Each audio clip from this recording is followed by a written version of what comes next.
Hey, this is Dave doing an update video on the job site.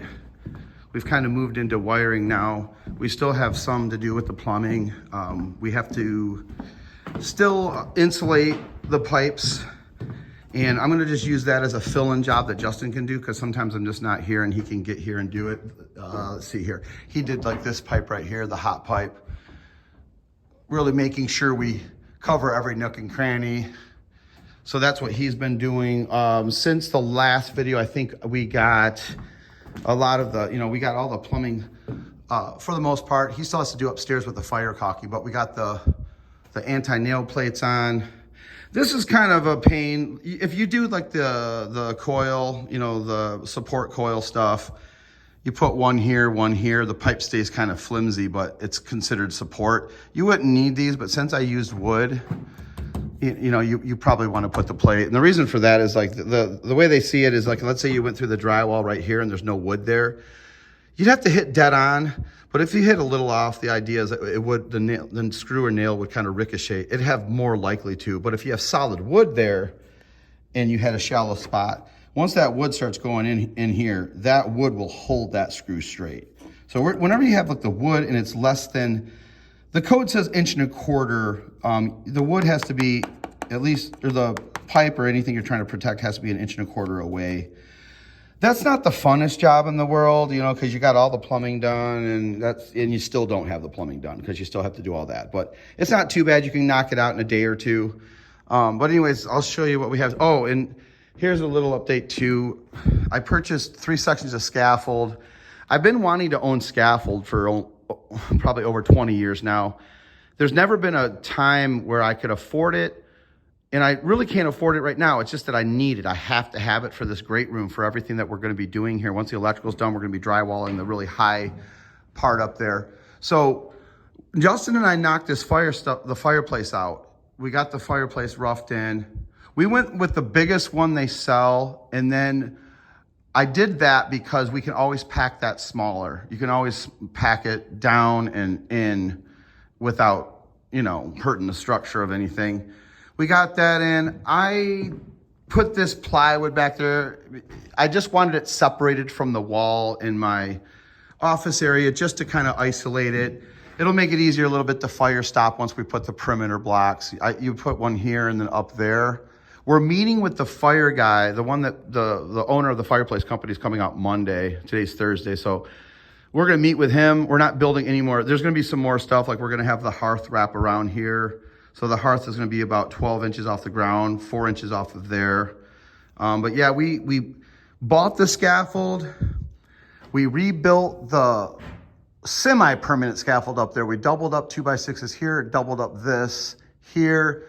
Put double buckets on there, or joist hangers if you don't want the sling, but we usually call them buckets. And then we fire stopped way up on the top where the pipe will go out. And I think we have it framed good enough. And then once the guy comes out, if he has to critique me, because they do this for a living. But this is what the spec showed. It's 22 inches deep. We've got 23.5 there. Plus, once you add the 1/2 inch hardy backer out here, it'll be the 24 inches. So 22 inches, they said you don't really need much clearance behind because the heat's self-contained within the unit. They just have codes where you have to be certain inches here. We're gonna build out wherever this mantle is. We're gonna put another 2x4 wall that's flush with this that stacks here. That way the mantle can wrap this and it would look pretty cool, and you could probably bring some decorative. But I saw some literature that says if you have more than 6 square feet, which is awfully small, 6 square feet, the sides have to be at least 12 inches out. So once we add another 3.5, maybe we would do a 2x6. We don't want it to eat up too much more space here. And then our way of thinking is if we did go with the 41 inch rough opening instead of the 49, or I believe it's a 42 versus a 49, we'll pretty much gain that 12 inches just coming inside and then adding a 2x4 wall. So we got that in. And me and Justin were happy, and we will pat each other on the backs for this one because 2 days ago, we didn't even own the scaffolding. I called the rental place where I rent the SkyTrack from usually.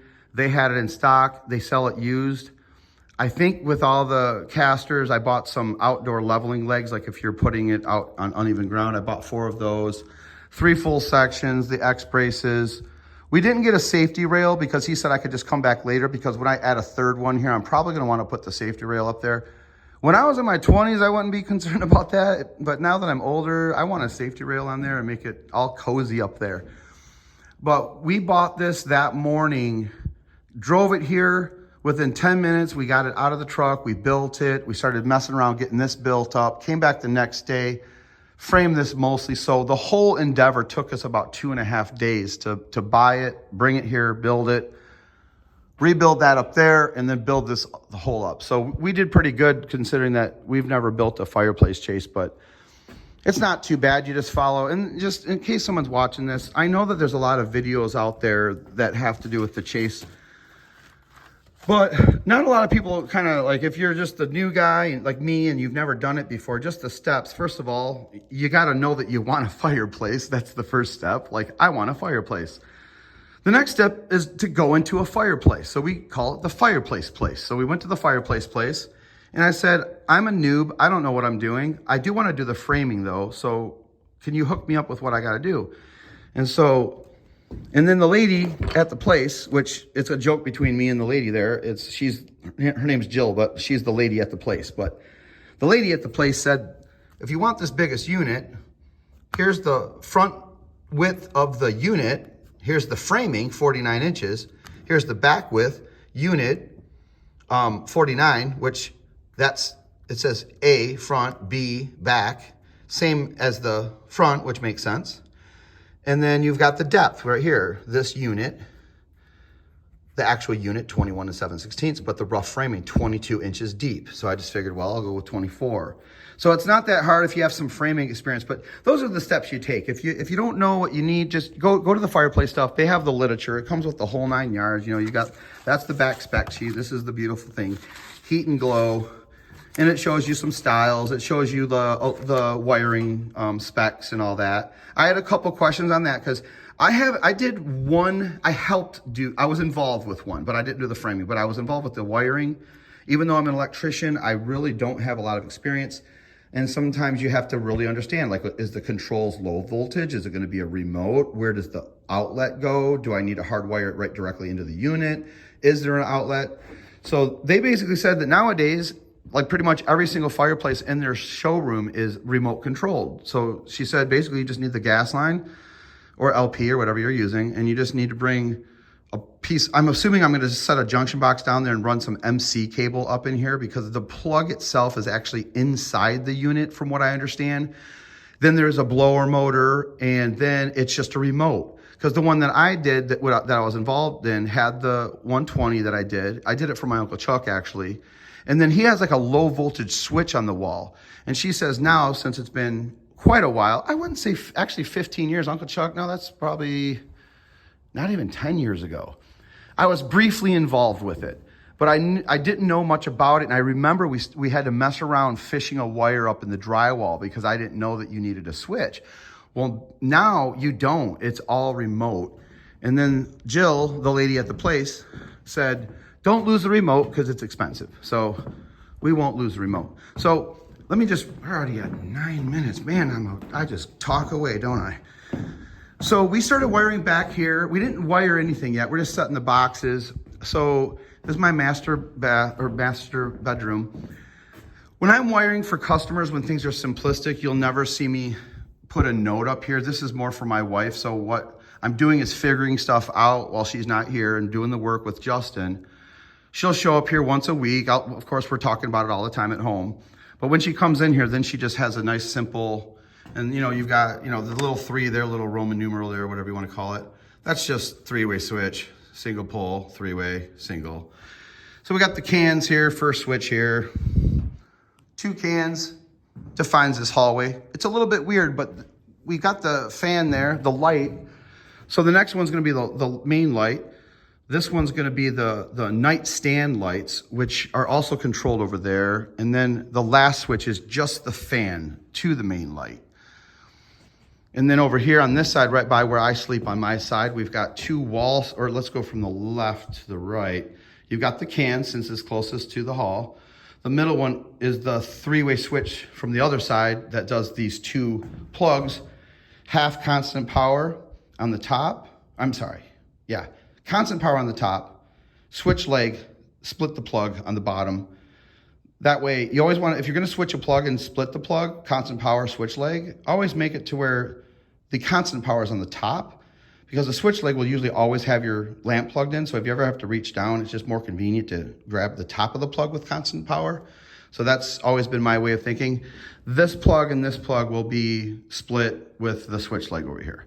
So that's this room. And then I won't go through the whole thing. What I'm going to end up doing is when I do wire this, I'm going to do another video for my channel, but also for me to refer back.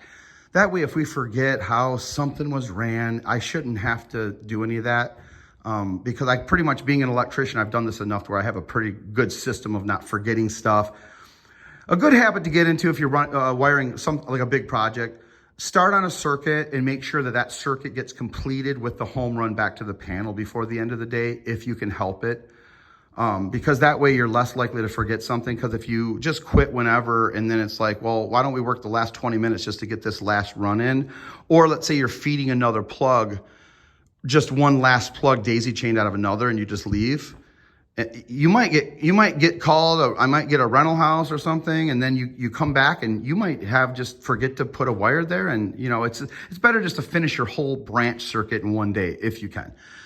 So I won't go through all of this because we're already at 12 minutes, but we basically have 4-gang there, 4-gang there, which will do light fan here, light fan there. We've got a mosaic rope lighting, and we've got a hall switch here. I'm putting plugs in here. Anywhere where I think I'm going to have some built-ins that might possibly have like an under cabinet light or any type of lighting or pre-made furniture that comes with lighting. A lot of that lighting will be low voltage now. So even putting the high voltage 120 volt, as long as that's constant power and a switch leg, you can do a built-in and then make it to where the transformer pack that goes to the 12 volts or 24 lights can just be like surface somewhere. You could even mount it upside down in the cab, like on a shelf. And this is a better way to do that when you don't know for sure what you're going to have in the finish. Just switch plugs. And worst case scenario, if you really had to do something and you had a built-in, you could always cut the drywall out, do something different. It's going to be behind a built-in anyways. So that's why you do that. And then as far as like my niche here in the shower from the other side, I just bent a conduit, and then I had to get right through here, but I have 1/2 inch hardy backer from the top and then going this way. So I had to put my hole down low. If I would have extended that 90, it would be touching dissimilar metals, and that's not good. So I left it a good 1/2 inch off. And since this is going to be just low voltage, there's no requirement to have a connector or anything there. And you can just fish that through. Before I drywall this, I'm probably just going to fish like a low voltage like thermostat wire through there and just have it there ahead of time. But there's going to be a couple spots in the house where we know where the wire has to be, like for like the rope lighting in the kitchen, the under cabinet lights. So we're going to be able to put a pipe ahead of time. But anything that I'm switching and I don't know for sure what possibly I'd be switching there yet, but I know that, like, a good example is right here in our bedroom. I just put one switch here, and it's not that one's going to be more for just so if you can vacuum, you can get it. And that's another thing. When you're wiring, don't always try to hide every plug, because a lot of people will be like, I want to hide all the plugs so they're behind the furniture so you don't see an ugly cord coming out, that's good. You don't want to do that, but you're also going to want to have at least one plug that has nothing plugged in it, that's easy to get to, that you could just reach in, plug a vacuum cleaner in or whatever you're doing. So anyways, I'll just keep these videos going. I know a lot of this stuff isn't too exciting, but I'm doing this a lot to kind of document stuff for me. There's been many times where I've referred, if you're like cruising like this with your phone and you just happen to get a good angle of something, I've gone in the past and I'm like, man, I'm glad I have that video that just kind of shows it just a little bit. So then you can kind of see where the studs are a little bit. Even pause the video, you can kind of generally see kind of where it is. So it's really good to have Or like back in the day, we used to just go through every wall and just take pictures of everything. And then we would just like write on the back of the picture, this wall is the bathroom wall, this wall is the great room wall, you know? So now that I got, you know, we got this video technology, YouTube stuff, I'm just gonna make videos and just keep putting them on there. Try to give pointers along the way. I mean, I don't know everything. I mean, I do a lot of electrical and a lot of stuff. So I'm gonna just try to keep pushing the information that I kind of know. And I'm always open to constructive criticism because that's how everyone learns from one another. Even though some people don't like it, it's pretty healthy. So anyways, with that, I'll keep them coming. This is Dave signing off.